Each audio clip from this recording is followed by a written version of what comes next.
You are listening to HOA Citation Circus. I wish this was exaggerated. I am standing in my driveway in Calgary, Alberta, on a Thursday afternoon in February, when Heather Miller pulls up in her SUV, parks it sideways across my driveway entrance, and starts screaming before she even opens the door. The contractor ladder is still leaning against my gutter, where the crew left it an hour ago after they cleared the ice dam, and Heather is pointing at it like it is a bomb. "You have an unapproved display on your property and I am issuing a violation right now," she yells, her breath coming out in white clouds. I am a mortgage loan officer, so I understand exactly what liens and violations can do to property value, and I know this is insane. The ladder has been there for 60 minutes. I moved to Calgary 2 years ago for the job, and the Hidden Creek Icebelt Winter Compliance Association sold itself as a community that valued curb appeal and safety. What I got was a neighborhood where curb appeal matters more than reality, and Heather Miller, the election committee chair who manipulates ballots and proxies, treats every snow season like her personal battlefield. My health has been fragile, chronic fatigue that flares under stress, and sleep disruption is making it worse. The last thing I need is an HOA war, but Heather has decided I am her new project. She walks up with a clipboard, a stack of orange cones under her arm, and a plastic ruler she uses to measure snow depth on the sidewalk. "I need to measure your snow pile and document this ladder violation," she says, dropping 2 cones on either side of the ladder like she is marking a crime scene. I tell her the contractor is coming back tomorrow to pick up the ladder, and the ice dam fix was approved by my insurance. She cuts me off. "I do not care about your insurance. This is an architectural violation and you did not submit a request." I blink at her. "It is a ladder, Heather. It is not a structure." She leans in, and I can see the little veins in her cheeks from the cold. I am calling management and I am going to be dramatic about it. She measures the snow pile the city plow left at the end of my driveway, writes something on her clipboard, then moves one of the cones 5 feet to the left for no reason I can understand. "You are responsible for clearing this entire berm within 24 hours, she says. I point out that the plow just came through an hour ago and dumped it there. She ignores me. "Your contractor ladder is blocking sight lines and creating a hazard. I have done this before, and people fold every time." That line lands like a slap, and I realize she is not even pretending this is about safety. She is testing me. I pull out my phone and take a photo of her measuring the snow with the ruler. She immediately stands up and steps toward me. "You cannot photograph me without consent," she snaps. I tell her I am photographing my own property and she happens to be standing on it. She moves another cone, this time right in front of my mailbox, and says she is marking the violation zone. A mail carrier in a Canada Post jacket is trying to navigate around the snow berm Heather just measured, and he has to step over one of her cones to reach my mailbox. He glances at both of us, shakes his head, and keeps moving without a word. Heather follows the mail carrier with her eyes, then turns back to me. "Your guest parking is also going to be an issue," she says. "You have a neighbor coming to help, and I am threatening to tow any guest car that parks in a visitor spot during snow route hours." I tell her snow route hours are city rules, not HOA rules, and my neighbor is allowed to park in the visitor lot. She taps her ruler against the clipboard. "Not if I call the tow company first." She gets back in her SUV, moves it 6 inches forward so it is still blocking half my driveway, and drives off with the cones still sitting in my yard. That night I get an email from the Hidden Creek Management Company with a scanned notice attached. It is a winter violation notice that reads like a ransom note with a deadline that makes no sense, stating I have 72 hours to remove the unapproved architectural display, clear the snow berm, and submit a remediation plan or face a $500 fine and a lien filing. The notice is dated 2 days ago, which is impossible because the ladder was not even delivered until today. I forward the email to my neighbor Marcus, who sits on the board but has been too scared to push back on Heather. He writes back within 5 minutes. She backdated it. I have seen her do this before. Save everything. I start an evidence folder that night. I screenshot the email, save the photos of Heather measuring snow, and write down exactly what she said about towing my guest. I also pull the insurance approval for the ice dam repair, which includes the contractor timeline, and I find the original architectural request I submitted 3 months ago for gutter maintenance. The request was approved in writing by the board. I remember it clearly because Heather was on vacation that week and someone else processed it. That approval is my trump card, but I am not ready to play it yet. I stopped arguing and started collecting. Because the end game was already set. The next morning I wake up to a text from Marcus. Heather scheduled an emergency hearing for tomorrow night and she is trying to prevent you from speaking at all. Apparently she told the management company you were hostile and created a safety risk by photographing her. I feel my chest tighten, the fatigue pulling at my edges. I text him back asking if he will testify that the approval existed. He does not reply for 2 hours, and when he does, it is just one word. Maybe. I spend the day pulling every piece of paper I can find. I print the original approval email. I download the contractor invoice showing the timeline. I find the city plow schedule that proves the berm was deposited after Heather claimed I created it. Then I get a call from the insurance adjuster who handled my ice dam claim. He says he got a complaint call from someone at my HOA claiming the work was unpermitted and asking if the policy would cover fines. I tell him it is harassment and he should ignore it. He pauses. I am noting it in the file, he says. If this keeps happening, we might have to review the risk. That is when I realize Heather is not just targeting me. She is trying to make me uninsurable. I call a lawyer that afternoon, a real estate attorney who has handled HOA disputes. She listens to the whole story and then says the magic words. You have a paper trail and she has a pattern. If the hearing does not go your way, we can file for mediation and force the HOA to respond in writing. She charges me $200 for the consult, and I leave her office feeling like I have a plan. The hearing is scheduled for Saturday evening at the community center, but when I show up at 6, the door is locked. I knock, and a board member I have never met opens it a crack. The meeting is delayed, he says. Heather is still setting up.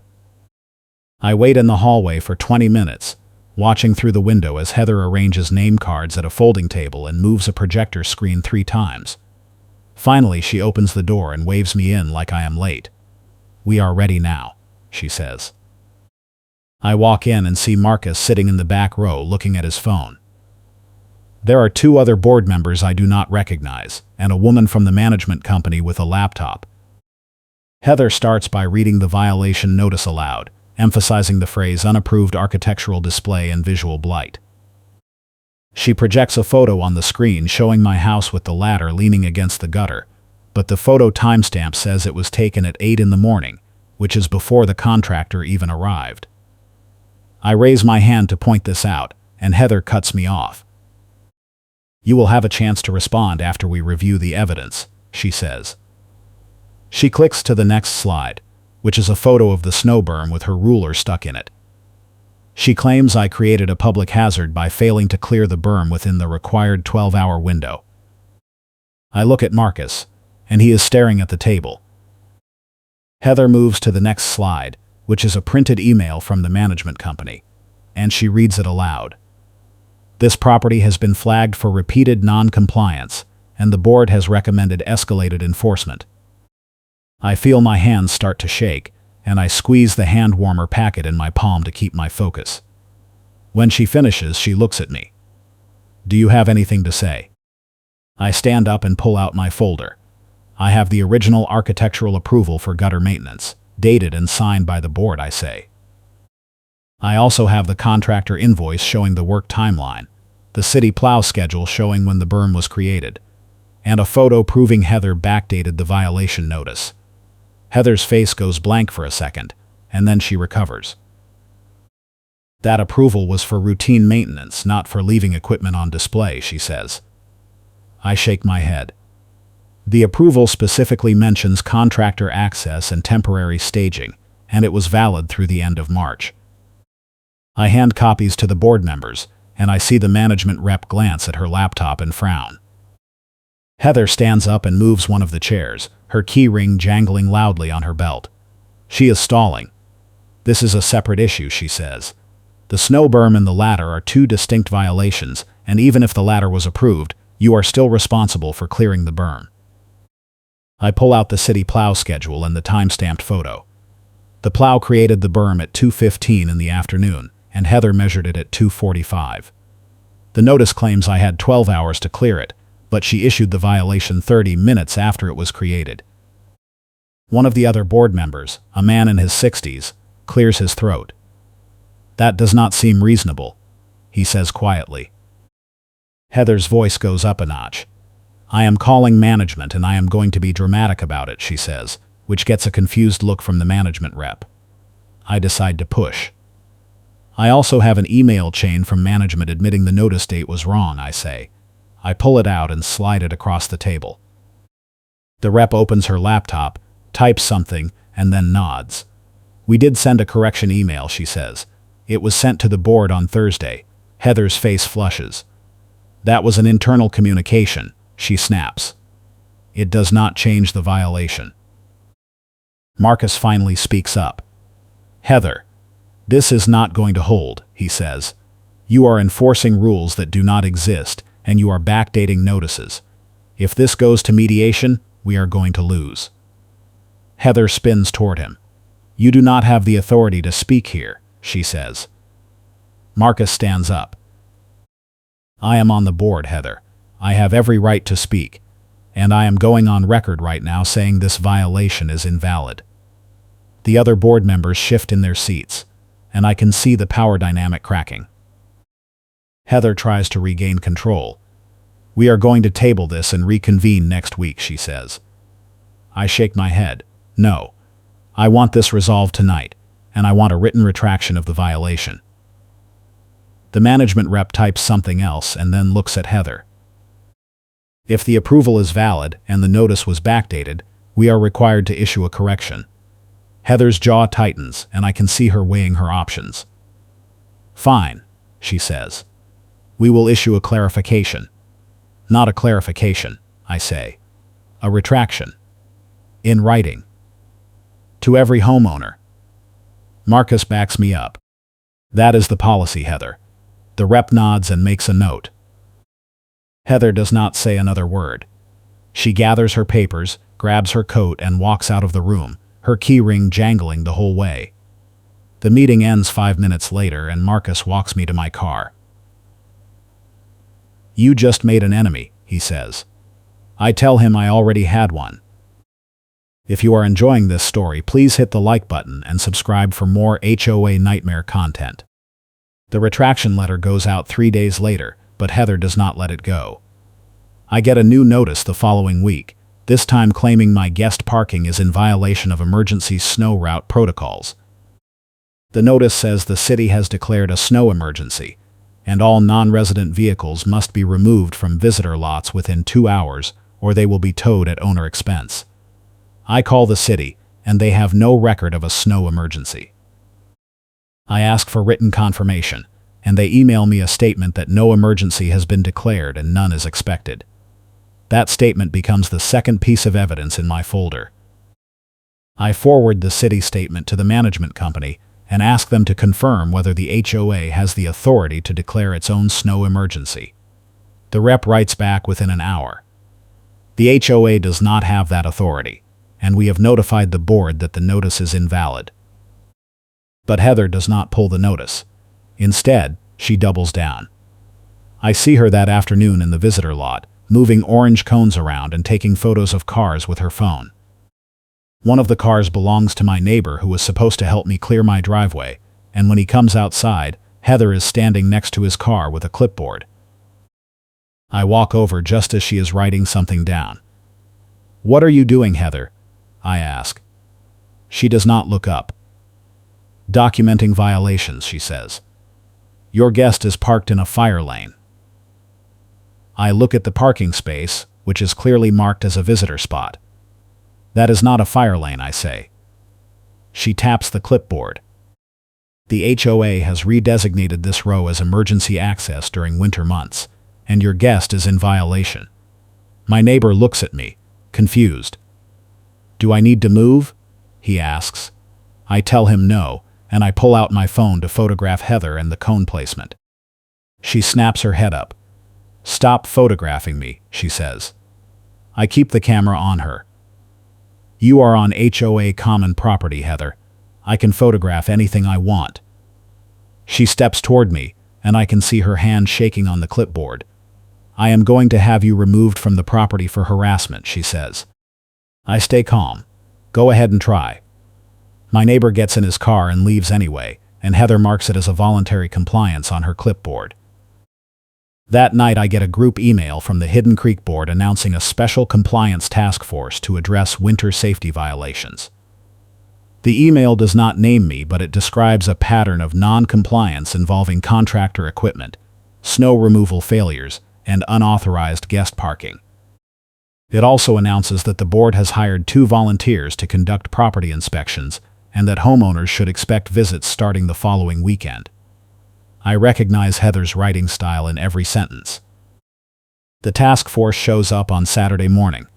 Heather arrives with 2 volunteers in reflective vests and clipboards, and they start at the end of the street, working their way toward my house. I watch from my window as they stop at each driveway, measure snow piles with a ruler, take photos, and write notes. When they get to my house, Heather stands at the end of my driveway and waves the volunteers forward. One of them, a man in his 40s with a vest that says Winter Compliance Squad in iron-on letters, walks up to my front door and knocks. I open the door, and he clears his throat. "We are conducting a compliance inspection," he says. "Can we access your side yard to measure snow depth?" I ask him who authorized the inspection. He glances back at Heather. "The board did," he says. "I asked to see the authorization." He does not have one. I ask if he has any training in snow removal or property safety. He hesitates. "We are volunteers," he says. I nod. "Then no, you cannot access my property." He looks back at Heather again, and she yells from the driveway, "You are required to allow inspections under the HOA covenant." I step outside and walk down to where she is standing. "Show me the section of the covenant that allows warrantless inspections by untrained volunteers," I say. She pulls out a binder and flips through pages, but I can tell she is stalling. "It is in the winter addendum," she says. I ask her to cite the section number. She does not answer. The 2 volunteers are standing awkwardly near my mailbox, and one of them mutters something to the other. "This does not feel right," he says. Heather hears him and spins around.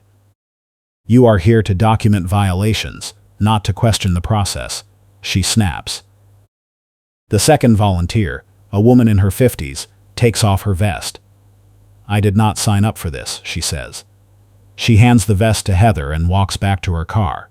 The man follows a moment later, and within 2 minutes the compliance squad has fallen apart under basic questions. Heather is left standing in my driveway holding 2 reflective vests and a ruler, her face red with frustration. "This is not over," she says. I tell her it is, and I go back inside. But it is not over. That afternoon I get a notice from the HOA insurance carrier saying they have received multiple complaints about harassment and safety violations at my property, and they are reviewing the association's coverage. If the complaints continue, they might cancel the policy. I call the insurance company and ask who filed the complaints. They cannot tell me, but they confirm that all the complaints came from the same email address and were filed within a 2-day window. I know it is Heather, but I cannot prove it yet. I forward the insurance notice to my attorney, and she calls me back that evening. "This is retaliation," she says. "If they threaten you again, we can file for mediation and force the HOA to settle. But I need more evidence of a pattern." I tell her I have emails, photos, and witness testimony from Marcus. She says that is a good start, but we need something that shows intent.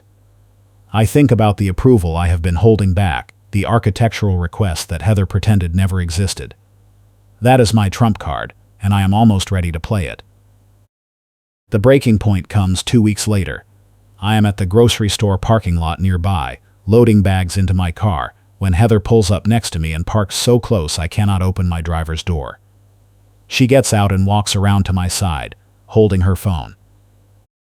"I need to talk to you about your vendetta against the board," she says. I tell her I do not have a vendetta, I am just defending my property rights. She steps closer. "You are making this personal, and you are going to regret it." I pull out my phone and start recording. "Say that again, Heather."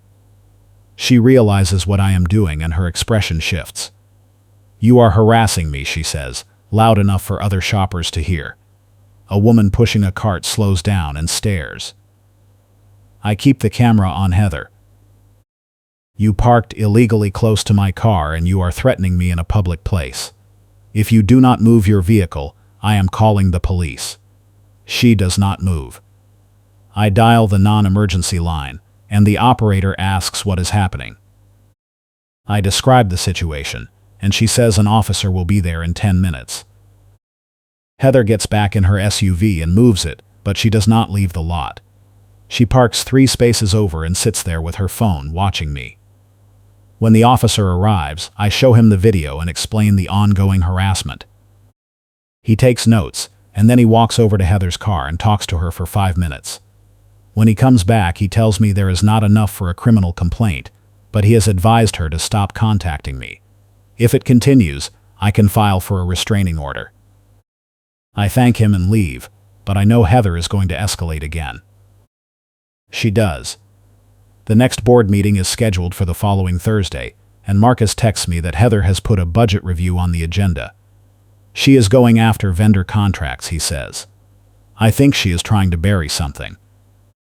I ask him what he means, and he sends me a screenshot of an invoice showing payments to a snow removal company that I have never seen working in the neighborhood. The invoice is dated for last winter, and the amount is almost $12,000.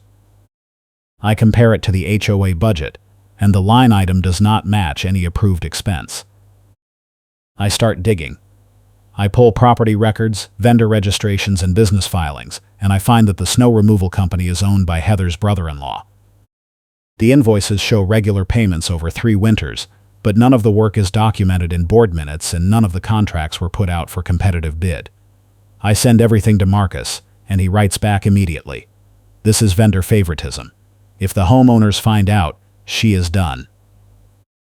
That is when I decide to deploy the trump card. I email the proof to every homeowner right before the meeting so Heather walks into an ambush. The email includes the original architectural approval that Heather pretended never existed, the backdated violation notices, the fake snow emergency claim, the city disproof, and the vendor payment records showing her brother-in-law's company. I copy the management company and the insurance carrier. Then I sit back and wait. The meeting is chaos. Homeowners show up with printed copies of my email, and Heather tries to start with the normal agenda, but people are shouting questions before she can finish the opening statement. "Why did we pay $12,000 to your brother-in-law?" Someone yells. "Why did you backdate a violation notice?" Someone else asks. Heather tries to shut it down. "This is a coordinated attack by a disgruntled homeowner," she says. "It is all fabricated." Marcus stands up. "It is not fabricated, Heather. I have the same documents, and I am prepared to testify." The management rep stands up next. "We have confirmed that the architectural approval was valid and that the snow emergency notice was issued without city authorization," she says. "The board is required to issue a written correction to all homeowners and retract the false winter violations." Heather's face goes white. "That is not necessary," she says. The rep shakes her head. "It is policy, and if you refuse, the management company will withdraw from the contract." One of the homeowners, a man I have never met, raises his hand. "I want to know about the vendor payments." Heather tries to move on, but he does not let her. "If there is a conflict of interest, we need an independent audit." Another homeowner seconds it, and within 5 minutes, the board votes to hire an auditor and suspend all vendor payments pending review. Heather votes against it, but she is outvoted 4-1. She tries to adjourn the meeting, but people are not done. Someone asks if Heather manipulated the ballot count in the last election. Marcus confirms he has seen irregularities. Someone else asks if the compliance task force was ever authorized. The management rep says no. Heather is sinking, and I can see her searching for an exit. I am not going to sit here and be attacked, she says. She grabs her coat and walks out, and this time no one follows. The board reconvenes without her, and they vote to refer the vendor payments to the HOA attorney for review. They also vote to require mediation with a neutral third party for any homeowner disputes, which means Heather cannot unilaterally issue violations anymore. Marcus is appointed interim compliance chair, and he immediately suspends all pending enforcement actions pending a policy review. The fallout is swift. The auditor finds that Heather's brother-in-law was paid for work that was either duplicated by the city or never performed at all. The total overpayment is estimated at $38,000 over 3 years. The HOA attorney sends Heather a demand letter requiring repayment, and when she refuses, the board votes to file a civil claim. Heather tries to rally support, but most of the homeowners have already seen the evidence, and no one is willing to defend her. 2 weeks later, Heather is forced to retract her claim in writing.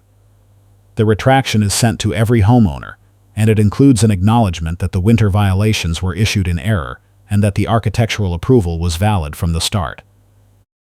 She also resigns from the election committee, though she tries to frame it as a personal decision unrelated to the audit. No one buys it. The HOA agrees to mediation with a neutral third party for all future disputes, and the new policy includes a requirement that any enforcement action must be supported by photographic evidence, written documentation, and board approval before a notice is issued. Marcus becomes the permanent compliance chair, and he starts his tenure by rescinding every violation Heather issued in the past 6 months. The insurance carrier does not cancel the policy, but they do send a strongly worded letter to the board warning that any future harassment complaints will result in a coverage review. The board takes it seriously, and they implement a formal complaint process that requires investigation before action. I run into Heather one more time, at the mailbox, about a month after the retraction. She does not say anything, but she does not have to. I can see it in her face, the knowledge that she lost, and that everyone knows it. She gets her mail and leaves without making eye contact. The funny karma moment comes a few weeks later when the city sends Heather a notice for failing to clear the snow berm in front of her own house. Apparently, someone reported her for creating a public hazard, and the city used the same 24-hour deadline she tried to enforce on me. She has to pay a $200 fine and hire a contractor to clear it, and the irony is not lost on anyone in the neighborhood. Marcus sends me a photo of the notice and I save it in my evidence folder just in case. The budget review reveals vendor favoritism. The HOA agrees to mediation with a neutral third party, and Heather is forced to retract her claim in writing. Karen calls it a snow emergency and the city notice disproves it.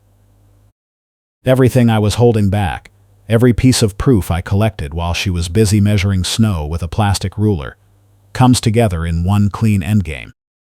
I sleep better now. My health is stabilizing, and I am not waking up every morning wondering what notice is going to show up in my mailbox. The neighborhood is quieter, and the new board is actually interested in solving problems instead of creating them. I still see Heather sometimes, usually from a distance, and she still carries her clipboard and her key ring, but she does not come near my property anymore. The contractor picked up the ladder the day after the first hearing, and I have not had a single violation since. The ice dam is fixed, the snow gets cleared when the plow comes through, and my neighbor parks in the visitor lot whenever he wants. It is not perfect, but it is livable, and that is all I ever wanted. Thanks for watching, and I appreciate you being here.